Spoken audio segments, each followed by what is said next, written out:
Recentemente, eu acabei pegando Resident Evil 4 Remake pra jogar. Eu até joguei ele no Play 2, mas foi muito pouco. E eu, além de sair dando bala em todo mundo e ver o Leon fazendo os absurdos, uma das principais mecânicas que acabou me prendendo foi o sistema de inventário. Que, querendo ou não, eu acabo tendo uma tendência a organizar tudo. Entre as balas e as armas, eu tento deixar tudo organizadinho, até as ervas, que a gente sabe pra que serve nesse jogo. É pra segurar, hein? Eu gostei dessa parte. Eu não consigo. Mas diferente do jogo, em que eu parava e analisava quais itens iam ficar em quais lugares, o que poderia ser descartado, o que era realmente necessário, na minha vida real não era tão assim. Na realidade, eu percebi que eu sou uma pessoa muito apegada a objetos. E muitas vezes inúteis. Durante uma mini reforma que eu fiz nesse quarto, eu percebi que eu sou apegado a coisas muito fácil.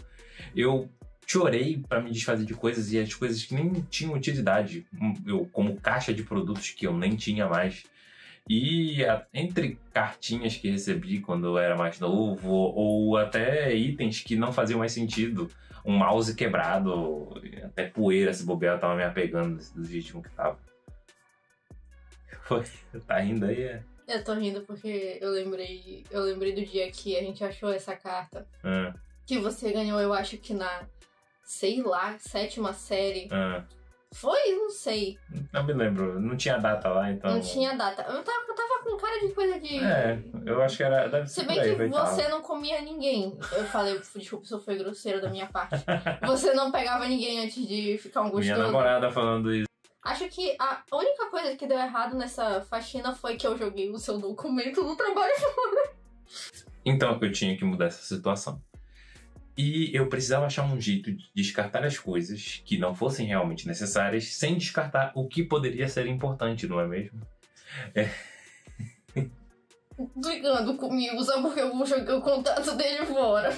Mas as coisas tinham que mudar de alguma forma. Então eu comecei a elaborar algumas perguntas que eu vinha solucionar. Acho que é isso. Como eu sou horrível em decorar as coisas, vou pegar aqui minha cola. Como eu faria essa diferenciação de importância, como eu organizaria essas coisas e depois como ficariam as coisas. É isso, eu não vou tentar decorar isso aqui. A primeira pergunta me levou para minha área, o design. Bom, especialmente eu peguei o autor Lobat, Bernard Lobat. Nome complicado. Bom, ele criou as funções do design para os produtos. E eu estou dando uma forçada aqui para encaixar no que eu preciso. Então, a primeira é a função prática. Ela é a função que é relacionada do produto com o usuário de forma fisiológica. Literalmente, o tocar a segunda seria a função estética. Ela não é exatamente só sobre beleza. Ela também é sobre como você percebe esse objeto de uma forma mais eficiente. Eu acabei usando essa função principalmente para organizar o que eu utilizaria. Itens que tinham funções parecidas ou que se repetiam, em que eu poderia guardar, ou que eu poderia utilizar no momento. Principalmente foi isso que eu utilizei essa função. E a terceira função é a função do like. Dá um like aí, cara. Eu preciso de ajuda, de verdade. Isso aqui é o primeiro episódio. Por favor, dá um like aí. A terceira função é a função simbólica. Ela é mais ampla e abstrata. Ela relaciona o que um símbolo representa com o seu objeto. E literalmente depois que defini quais seriam as funções que eu utilizaria, eu fui separando item por item, tentando encaixar eles em cada uma das funções. Se não se encaixasse, eu acabava descartando. E tentava ao máximo forçar a minha mente a pensar em que relação eu tinha com aquele objeto, para eu não me deixar levar para uma função simbólica, uma caixa que não tinha sentido eu ter. Mas eu tinha que pensar depois que eu organizei todos esses itens, como eu organizaria isso. Como é que é a minha organização? Que, querendo ou não, cada um de nós temos uma forma de organização. Quando a gente estava descansando entre essa reforma e organização, a gente estava assistindo uma série chamada Uma Mente Excepcional, em que a Morgan, consultora da polícia da Unidade de Crimes Graves, durante um dos episódios acabou entrando em um apartamento em que ela precisava descobrir pistas. E ela viu tudo bagunçado, tudo espalhado, todos os itens estavam praticamente na sala. E o parceiro dela diz que a sala estava uma bagunça. E ela diz que não. Na verdade, era a forma com que o personagem que eles estavam investigando era a forma que ele se organizava. E nós, humanos, acabamos nos comparando a insetos nesse sentido de organização. Tendo 4 tipos de insetos. As borboletas, as joaninhas, os grilos e as abelhas. E ela acaba explicando sobre os outros tipos de insetos. E eu fiquei curioso e fui atrás de saber quem é que havia escrito isso. E acabei encontrando o trabalho da Cassandra Arsa, espero estar falando certo, em que ela cria a filosofia Clumptebang. Eu vou botar no Google Tradução também. Clutterbug. Nossa, meus 4 meses de Duolingo não serviram pra porra nenhuma. O trabalho da Cassandra foi desenvolvido a partir das experiências que ela teve em auxiliar outras pessoas a conseguir se organizar. E ela percebeu esses padrões baseados e fez as comparações baseadas em insetos.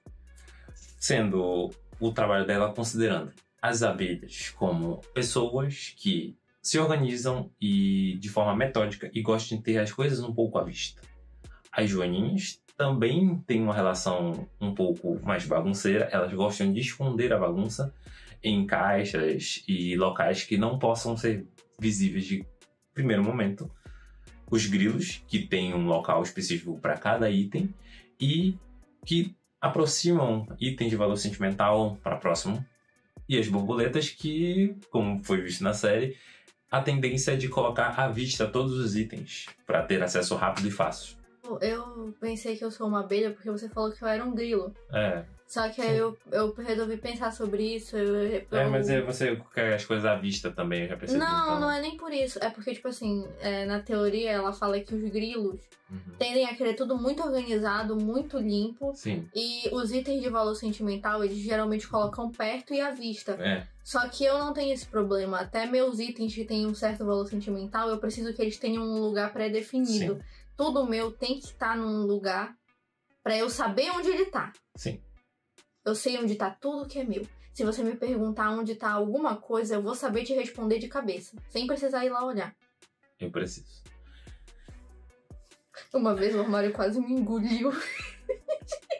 Uma vez eu fui abrir o armário e tudo caiu pra fora. Durante a reforma do quarto, acabamos que conseguimos organizar os itens de forma que ficassem alguns escondidos, como eu acabo tendo uma tendência a isso, mas de uma forma que não interferisse na organização dela e nem da casa, que ainda é da minha mãe. E com base nisso, fomos tirando móveis que não voltariam mais, comprando novos itens para organizar e até esconder um pouco a bagunça, não posso fugir disso. E a gente descobriu que a Cassandra é um gênio, não é que ela falou joaninhas precisam de caixas e eu acho que desde quando a gente começou você comprou tipo umas 20 caixas pra guardar as coisas. Tá arrumado? Parece que tá. Esse aqui é o importante, parece que tá arrumado. E durante a reforma, nós organizamos todos os itens de forma que permitisse a convivência desse tipo de organização. A abelhinha com todas as coisas nos seus lugares, eu podendo esconder as minhas coisas. Eu comprei caixas para conseguir armazenar esses itens e aproveitando que íamos estender as mesas, também conseguimos dividir melhor como ficam esses espaços. O meu armário agora você não abre e cai uma pilha de roupas em cima de você. Com a mesa finalizada, que foi feita por nós com auxílio do pai da minha abelhinha, também compramos um pegboard desse material de ferro, que é mais barato, porque tínhamos um orçamento limitado, querendo ou não, e conseguimos organizar as coisas de forma que realmente ficassem funcionais. E o setup ficou até claramente muito mais bonito, permitindo que eu gravasse esse vídeo depois de toda essa saga. Bem, isso tudo deu muito trabalho e foi um bom tempo, mas funcionou. Agora as coisas estão funcionais, coisas que eu não preciso mais foram embora e abre espaço para novas coisas. E querendo ou não, esse é o ponto principal, é uma luta incessante contra o que você tem que desapegar e o que você tem que manter. Bom, aí agora a pergunta fica para você, o que tem que ficar ou ir na sua casa e como vai ficar a sua organização a partir de agora? Pode deixar nos comentários, eu vou com certeza querer ler. Obrigado e até a próxima. Bial, eu quero votar. Né? Então, Bial, eu quero votar na saída do fulano.